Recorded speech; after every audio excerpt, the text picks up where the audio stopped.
Hi, welcome back. Well, yes, so where were we? Yes, how on earth am I going to bring my subject, figurative stone sculpture, to you, the masses, and keep you entertained with that subject? Impossible task, and I've always thought, but I'm determined to try and do it.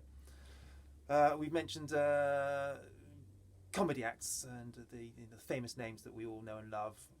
And Micky Flanagan, I think, is one of the ones I mentioned earlier. Yeah, so I'm going to use Micky Flanagan as an example now because I do realise that he's filled up the O2 arena with enthusiastic audience who appear to dote on every word he says. And so I've looked at his videos or things on the web, and try to analyse what it is he does and see if I can bring that to bear in my presentations, so that we're not just doing the polite presentations for the middle classes. I'm bringing it to you guys as well. And I noticed that there's two things that Micky Flanagan does, and it does it very well. First of all, he uses catchphrases, I noticed, or at least you make catchphrases out of the things he says, and and you'll quote these catchphrases, and you find great fun even after the show. The show still remains with you in these phrases and words he uses. So one of the ones that I've heard you shouting out to each other in the street is the here we go. It's I went out, but look at me now. I am out. Okay, I'm not quite sure why it's funny, but it is extraordinarily funny to the most of the people, to everyone, and I've heard you guys shouting it across the street to each other, and falling on the floor with mirth, and then shouting it back again. And the other chap who shouted it out in the first place himself will fall on the floor with mirth. And so catchphrases, okay, I think we can work on that one. And the other thing he does is, and I don't know why you would find it funny, but his stock in trade, and what seems to have you in bits with laughter, is that he's holding up a mirror basically to your dull and miserable little lives. And he talks about everyday dross that you go through in your lives every day of the week, of every week of the year, every year of your little lives, and with no hope in sight. So that seems to be amusing, and he seems to have a way of making you laugh at those things. And he's kind of like holding a mirror up to you and saying, "This is your life in all its mediocrity and ennui, and hey, isn't it funny? Have a laugh at that." And you do. And I guess what he's trying to say, and in the way that religious leaders used to promise you that no matter how bad your life is now, it'll be better once you're dead. And that's a pretty awful thing to tell someone. You just live your life, and but it'll be okay when you're dead. What Micky Flanagan's doing is basically saying your life's not going to get any better, so just try and see the funny side of it. Just look at it and see the absurdity in your life, and that's that'll carry you through, and it certainly seems to work. So I thought, okay, in a way, I'm not holding a mirror up to you. I'm kind of showing you, by talking about my field, how much better life could be if only you were as good as me, and which is a hopeless cause. I run courses for students who have not a hope in hell's chance of getting within 50,000 feet of the height that I've achieved, but they come on the courses enthusiastic, and likewise,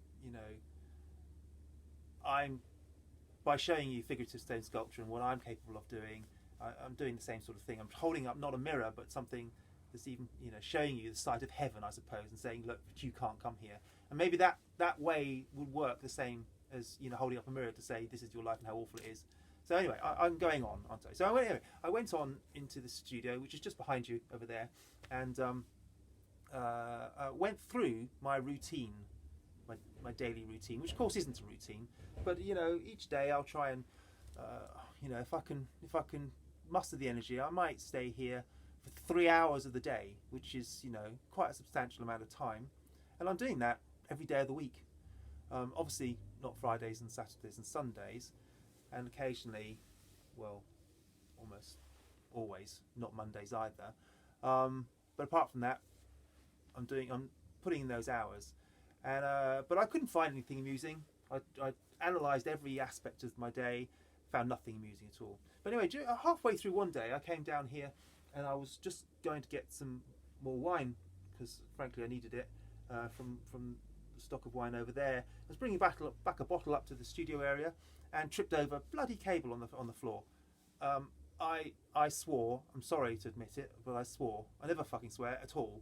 But anyway, I swore mostly because of the environment. I thought I could have dropped this bottle on the floor. What a waste of wine! And think of the environment. That would have been, you know, a waste. So you know, I'm always thinking of higher things than myself, if such a thing is possible, and thought of the environment straight away. Very cross I was, but I thought if Micky Flanagan was only here, he could have we could have talked about that, and we could have developed that into some kind of humorous. Wasn't funny at all, but we could have tried to develop that into some sort of humorous anecdote for you guys to laugh at, and then that would have been a way in to me talking about, you know, figurative stone sculpture. And anyway, I didn't have Micky Flanagan there with me, and so I thought I'm going to have to just give up on the comedy thing. I'm not going to be a comedy, you know. I'm not going to be able to present to you in a comedic way. So let's look elsewhere. So I'll put comedy. I want to do comedy. I really love comedians. You know, I laugh at what he's doing. You know, more because I'm just basically laughing at the way you poor chaps have to live your life, and I think that's funny. It's not very noble of me. It's not very big of me to laugh at you. But anyway, that's neither here nor there. So I thought, okay, who else? Who else is you know, important in the world? Certainly in our country, in Britain. Let's try and keep things British. And I thought, well, prime ministers. Okay, well, I don't want to listen to, you know, present prime minister, whoever he or she may be, but past prime ministers, let's say. And I know that they do give talks, and they command very high prices for their talks, and they apparently pack out the halls with people, you know, listening to them. However, I was going to press a button on the YouTube to watch the video and listen to the talk, and just couldn't face it. I thought, you know, we vote these idiots in, and we're only ourselves to blame, and we're only too pleased to see them go when they go. And do we want to listen to anything they've got to say once they've gone? No. We're contending with the present prime minister, so let's just move on. So I thought, I'll just forget about them. I can't be asked to listen to them. And so I thought, okay, who else? Sports people. There's another group of people that, you know, like 20% of you vote for prime ministers. I know a lot of you. See you in pubs, all watching the TV in there, of sports people, and I'm with you on that one. I love nothing better to watch young, sweating bodies, you know, working and doing their sporty thing, quite frankly sexually arousing very often, and so I'm with you on that one. Quite happy to watch sports people, but I don't want to listen to them talk. I realise, you know, when they've come off piste and they're being interviewed, you know, how was it? They're totally inarticulate. They're out of breath half the time anyway, but they're totally inarticulate and thick. You can tell they're as thick as two short planks, and that's probably why they're doing the sports, because, you know, they can't do the academic side of life. So I thought, no, let's not bother about them. Who else? I thought, fucking hell, you know, Christ's sakes. And then I thought, Christ's sakes, yeah, of course, religious leaders. They command huge audiences. You don't even have to pay to go and watch them. You can do that completely free, and you can be there with tens of thousands of other people all watching the same religious leader going on about the God. And I thought, my goodness me, that's the way.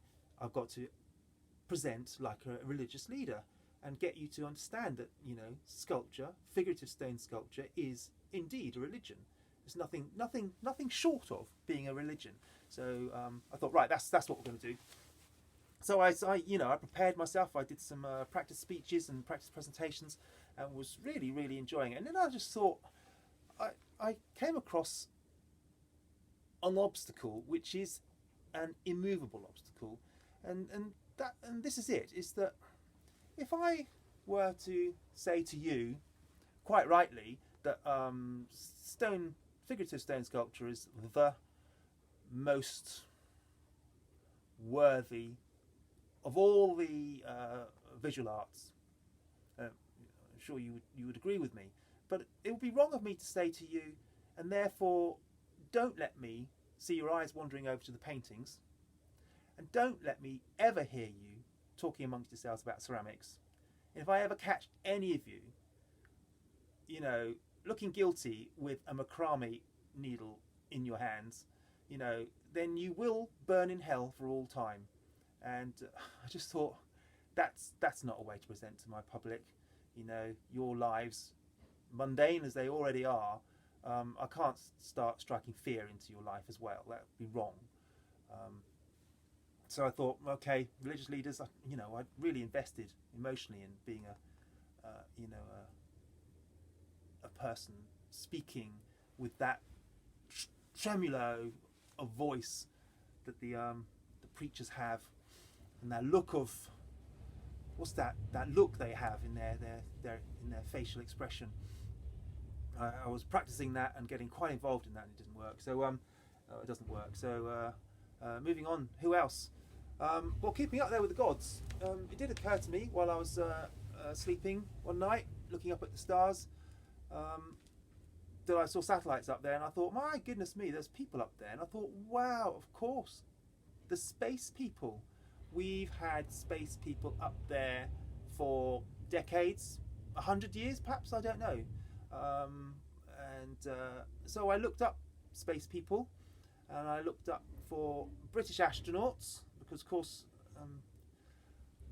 we invented the Industrial Revolution, and therefore it follows that we were the first into space, and therefore we would have had, I thought British astronauts, there'd be such a long list of them to choose from, and those that are still alive today will be giving talks surely. So I wanted to look at some of their talks, and in the next presentation we've basically spoken a bit about the comedy, and also the people we can't use, or I can't use as examples of how to present to you. So the space people, as they are people we look up to, we hold in high reverence, because they're highly skilled, highly trained people just like me. I think we'll spend the next 10 minutes talking about space people, and whether the way they present to the public and bring the lofty subject of astronautism